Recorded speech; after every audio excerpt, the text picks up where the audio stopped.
porque tiene algún tipo de conflicto con el ordenamiento jurídico. Entonces ahí es donde nosotros decimos, evidentemente, yo como sociedad lo que busco es la protección de este menor. Lo estamos viendo, el caso es muy sonado, ¿no? Modernamente, con estos señores de la secta Lepta, y por esa razón, creo que nadie se está conectando. Vamos a darle acceso a sus compañeros ahorita. Entonces, si se dan cuenta, hoy estaban platicando de un menor que viajó, un familiar desde Israel, para convertirse en la familia ampliada. Entonces decimos nosotros, eso es lo que nosotros buscamos que refleje una norma. ¿Sí? Está menor de edad ahora, si bien es cierto, pues por circunstancias que tal vez no conocemos a ciencia cierta, este menor ahora ya está con una familia ampliada, con una familia adecuada, con personas que lograron documentar posiblemente que ellos sí pueden darles ciertas condiciones de vida adecuadas al menor, y es ahí donde decimos que tenemos que separar a la moral y al derecho. ¿Por qué?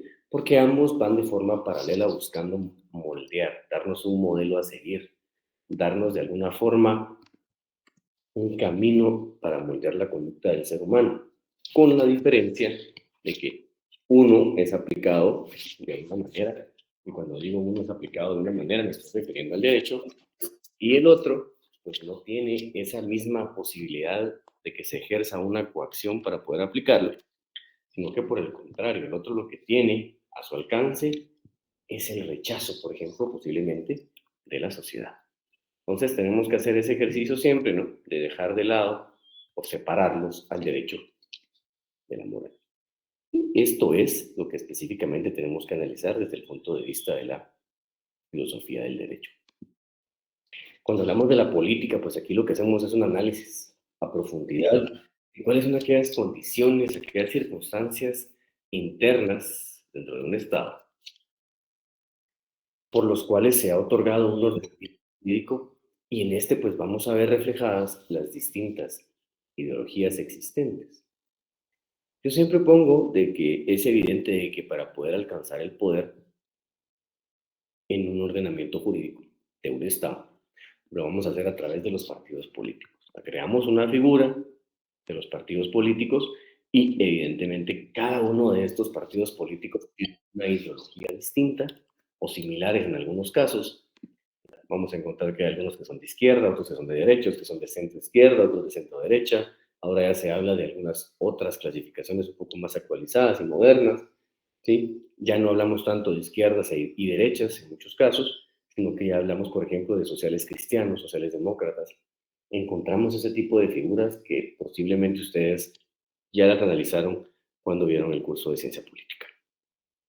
Ahora, por ejemplo, en esto de la política estamos claros de que para alcanzar el poder con la ideología que yo tengo, por ejemplo, estamos hablando de un partido político de ideología de derecha, él va a tratar de plasmar esa ideología en todas aquellas normas jurídicas que sean promulgadas, va a buscar de alguna manera dejar los, los argumentos jurídicos y políticos dentro de una norma, pero desde su ideología, igual si es de izquierda, igual de cualquier de las que sea. Cuando hablamos de la justificación, bueno, aquí cuando hablamos de la justificación específicamente nos estamos refiriendo a que cuando vamos a promulgar, a emitir una norma jurídica, todos los estados tienen una consideración, o cualquiera que esté llevando a cabo el ejercicio tiene una motivación o consideración para poder hacerlo. Entonces, yo les pongo en pantalla el ejemplo de la ley de orden público. ¿Para qué nos sirve a nosotros la ley de orden público? Miren, esta es una norma jurídica de carácter constitucional y lo que viene a establecer es aquellas circunstancias excepcionales en las que el poder o gobierno va a poder limitar las garantías fundamentales de los individuos. Y cuando me refiero a poder limitarlas, ustedes recordarán cuando se habla de la llamada crisis constitucional, que son los estados de excepción, es que quedan limitadas, suspendidas por cierto tiempo algunas garantías fundamentales para poder ejercerlas, para poder llevarlas a cabo plenamente, Pero esto, evidentemente, como les digo, se hace solamente con una justificación. ¿Qué motivación o qué consideró el legislador para poder promulgar una norma de esa naturaleza? Es, primero, de que no hay ningún derecho que sea infinito. No lo hay, no pueden ser infinitos. Los derechos, las garantías pueden llegar a ser limitadas, y esas garantías que pueden llegar a ser limitadas, en algún caso, quien ejerce el poder lo hará, y única y exclusivamente lo hará si está justificado. Por ejemplo, estamos hablando de un desastre natural, estamos hablando de una guerra, estamos hablando de situaciones de seguridad en las cuales se hace necesario limitarlas.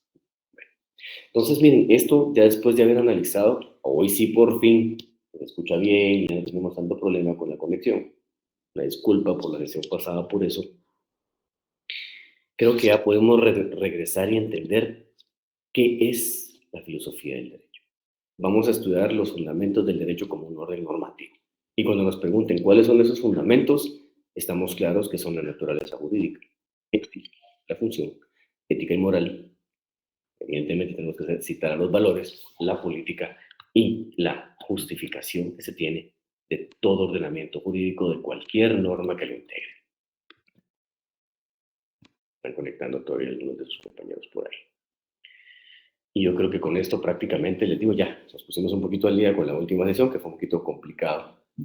Y esto pues nos da el pie forzado a poder explicar, porque ustedes me dirán, en Introducción al Derecho, posiblemente ustedes vieron alguno de estos temas o vieron todos estos temas, pero cuando hablamos de filosofía del derecho, fíjense que la tenemos que dividir en dos partes.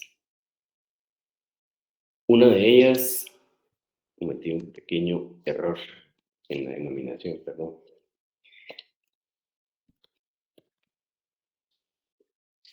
Cuando hablamos de filosofía del derecho, la tenemos que dividir en dos, en filosofía mayor y en filosofía menor. Cuando hablamos nosotros de filosofía mayor, estamos hablando de los fundamentos del derecho como un orden normativo, que es lo que la doctrina denomina teoría general del derecho. Y también encontramos a la filosofía menor. Esa filosofía menor se refiere a los conceptos básicos. Y acá, si tuviéramos que separar a una de la otra, o cuál es la denominación que nosotros lo vamos a encontrar, la filosofía menor es la introducción al estudio del derecho. Doctrinariamente así es como se separan una de la otra. No sé qué libro, si utilizaron algún libro, texto o de todos los libros que están recomendados en el programa de estudios, ustedes pudieron haber utilizado en Introducción al Derecho 1 y 2 porque el curso así se denomina. Incluso nuestro programa de la malla curricular lo denomina de esa forma, Introducción al Estudio del Derecho, que lo hace particularmente de una forma muy interesante porque nos lleva inmersos en varios temas, pero únicamente en conceptos básicos. No van a entrar o no vamos a entrar a todas las consideraciones de los fundamentos puntuales que tenemos que conocer. Eso ya lo vamos a desarrollar en la teoría general del derecho. Los aspectos que hoy vamos a ver filosóficos que tiene la propia filosofía para poder llevar a cabo una relación, o qué relación tienen las ramas de la filosofía con la filosofía del derecho, que es el tema que vamos a entrar. De las ramas de la filosofía que podemos citar que tienen algún tipo de relación con la filosofía del derecho, tenemos primero a la ontología. Esa ontología que se refiere a poder establecer o fijar el ser del derecho. Y cuando lo tenemos que traducir en un orden de ideas, es que aquí vamos a identificar cuál va a ser el objeto sobre el cual vamos a llevar a cabo un análisis. Aquí vamos a buscar el ser. Cuando decimos nosotros que vamos a buscar el ser, el ejemplo más gráfico que podemos encontrar es cuando se va a llevar a cabo una investigación jurídica y nosotros vamos a hacer un trabajo de tesis y vamos a determinar un problema, ¿sí? Entonces, ¿cuál va a ser el objeto de estudio? El ser del derecho es el objeto de la ontología. Cuando ustedes redacten, por ejemplo, su plan de investigación de una forma muy clara, cuando ustedes planteen el problema,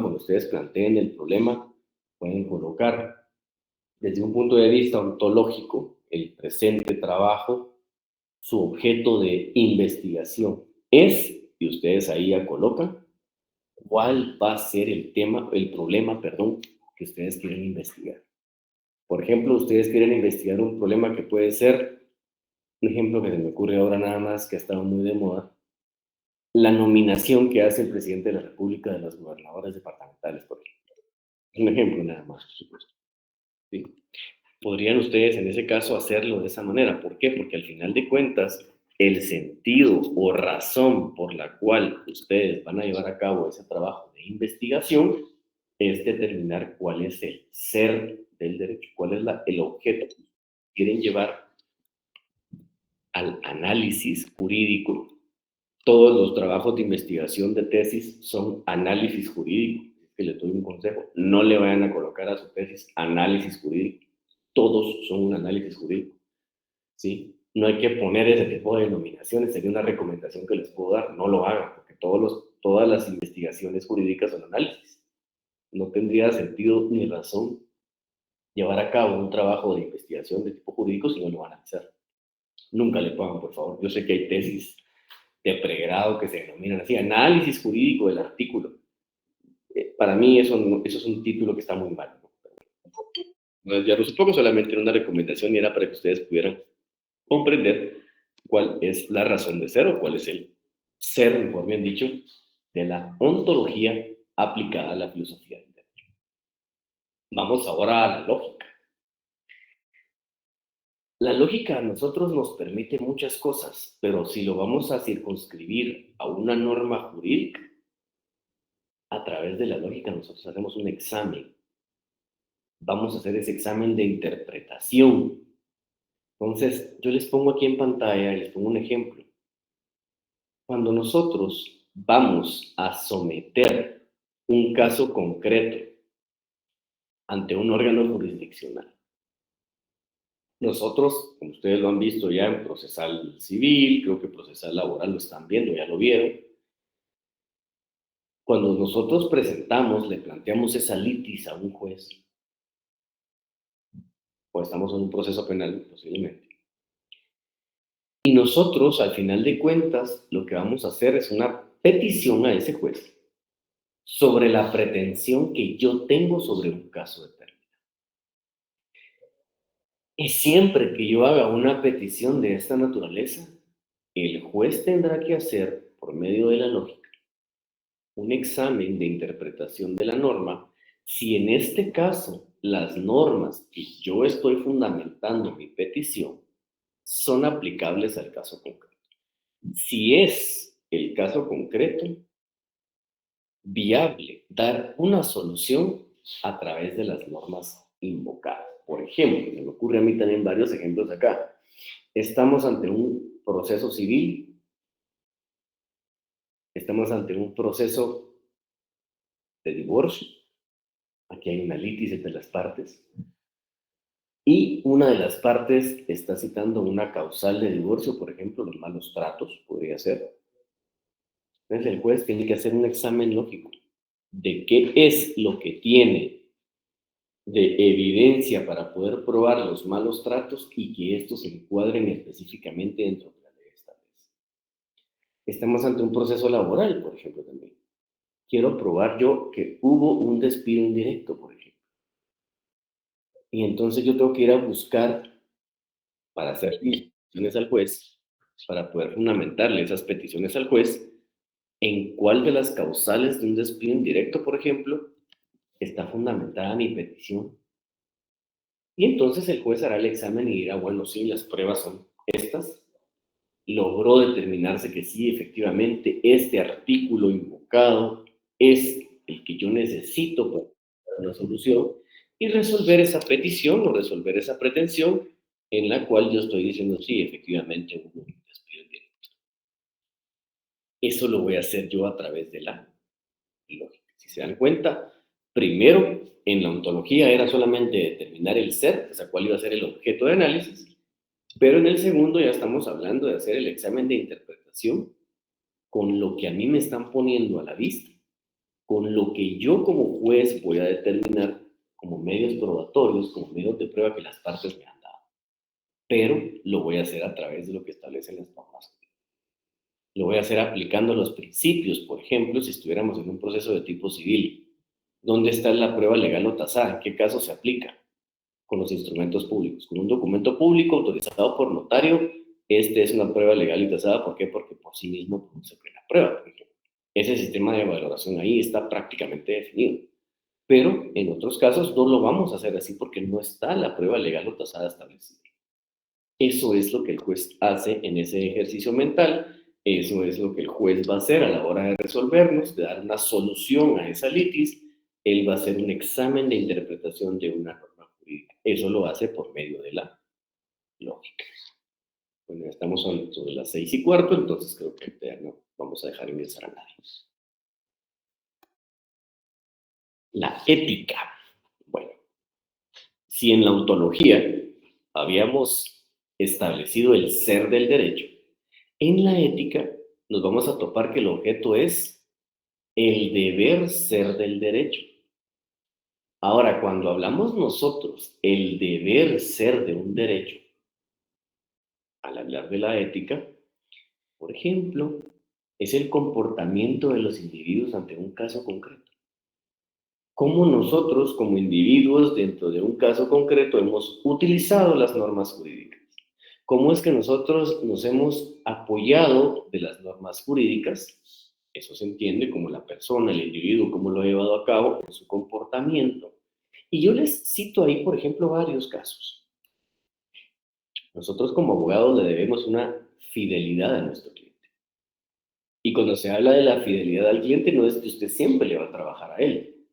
Significa que usted no va a vulnerar, que usted no va a violentar, de que dentro de un proceso, usted era el abogado de una de las partes, usted no dejando de lado los postulados que tiene el decálogo que tiene el abogado, incluso nuestro código de ética profesional lo establece, nosotros no podríamos ahora asesorar a la otra, porque incluso eso se considera como el llamado patrocinio infiel. Otro ejemplo de ese deber ser es el notario cuando lleva a cabo, cuando ustedes ya como notarios van a plasmar la voluntad de las partes, pero lo van a hacer a través de que ellos otorguen su consentimiento y que el consentimiento adolezca de los llamados vicios. ¿Cuáles son esos llamados vicios? Error, dolo, coacción, simulación, que son los que establece nuestro Código Civil. Aquí es donde nosotros nos damos cuenta del deber ser, de la ética del derecho. Hoy les pongo ahí ejemplos de nosotros, como la función que ejercemos. Les cito ejemplos, casos muy puntuales, en los cuales es muy gráfico poder entender. Y repetí uno si no estoy mal, permítanme.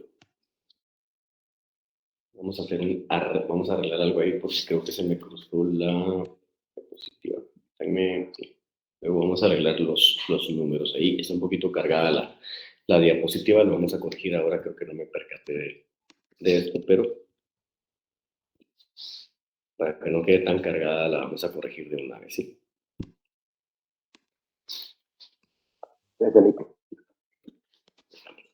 Ahí se mira un poquito mejor, creo yo también para ustedes. Vamos a ver ahora el método. Fíjense que acerca de la metodología jurídica eh, se han dicho, pues, o se han establecido muchos autores sobre este tema. Yo particularmente me voy a circunscribir solamente a citarles dos porque es extensísimo podernos hablar de la metodología jurídica. Sería exagerado ponernos a hablar de todo esto, pero a mí me gustan mucho estos dos razonamientos. Uno que hace Pixamudio, yo no sé si alguien estaba pidiendo la palabra por ahí o estaban escribiendo, pero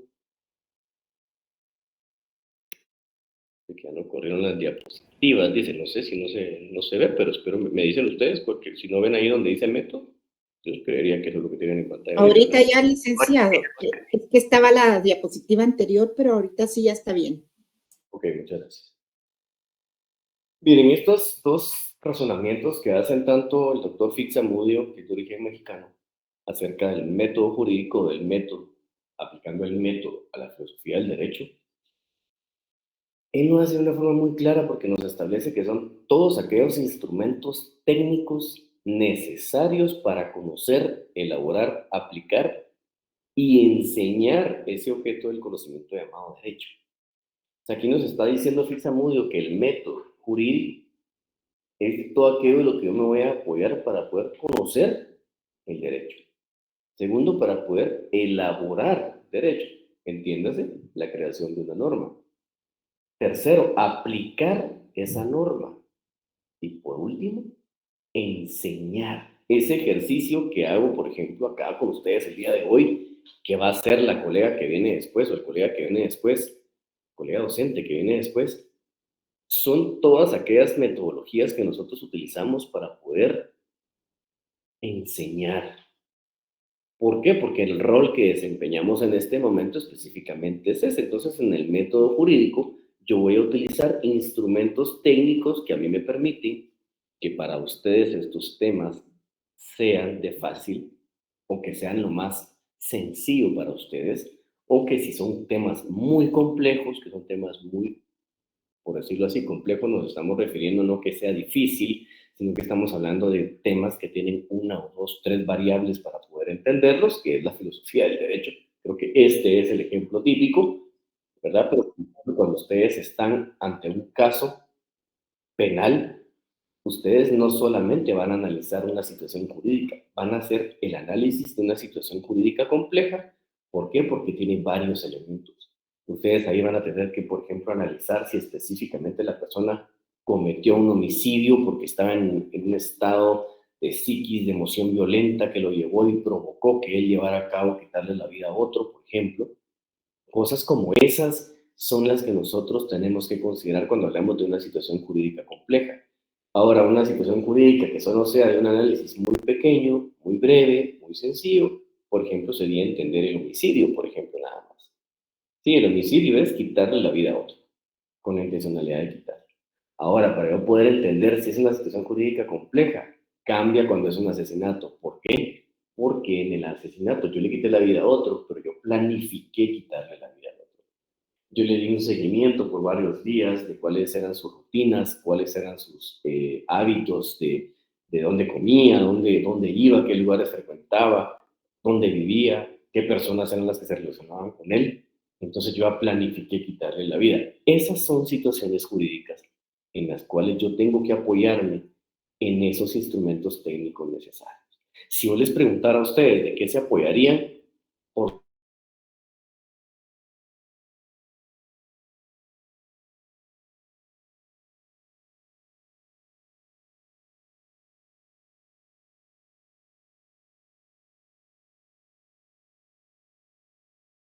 supuesto, lo primero que tenemos que hacer es apoyarnos de la teoría del delito, por ejemplo.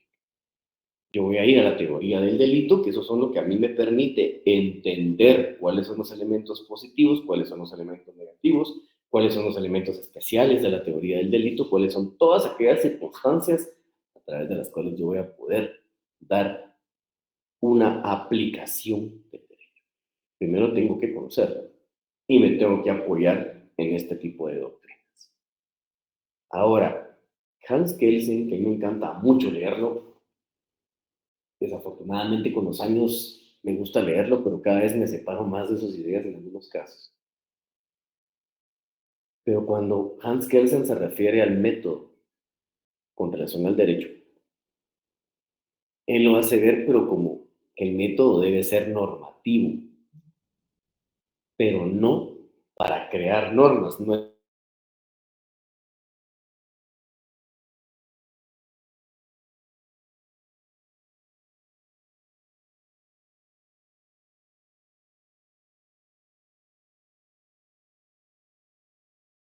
es un, Kelsen recuerda que él es positivista, uno de los positivistas, de los emblemas del positivismo, de los positivistas, Pero sí tenemos que apuntar de que él dice que el método nos va a servir como algo normativo, sí, pero no entendido en la creación de normas, sino para poder entenderla. Ahora, si nosotros tuviéramos que dar una explicación muy sencilla, entonces teníamos que decir que el método nos va a permitir crear, aplicar, enseñar e investigar. Eso es a lo que se refiere el método desde el punto de vista jurídico, o aplicando el método desde la filosofía a lo que nosotros conocemos como la filosofía del derecho. Solo quiero ver si no me confundí aquí con los números. No, está muy bien. Solo voy a quitar un marito ahí que, no, que está de más. Permítanme.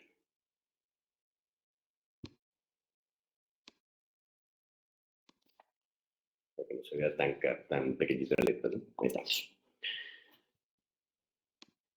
Cuando hablamos de la nociología, miren, pues con la nociología, dentro de lo que es el ámbito social, nosotros, como individuos dentro de una sociedad, cuando nos referimos al derecho, lo podemos conocer de varias formas. O sea, la teoría del conocimiento, le dicen a la nociología.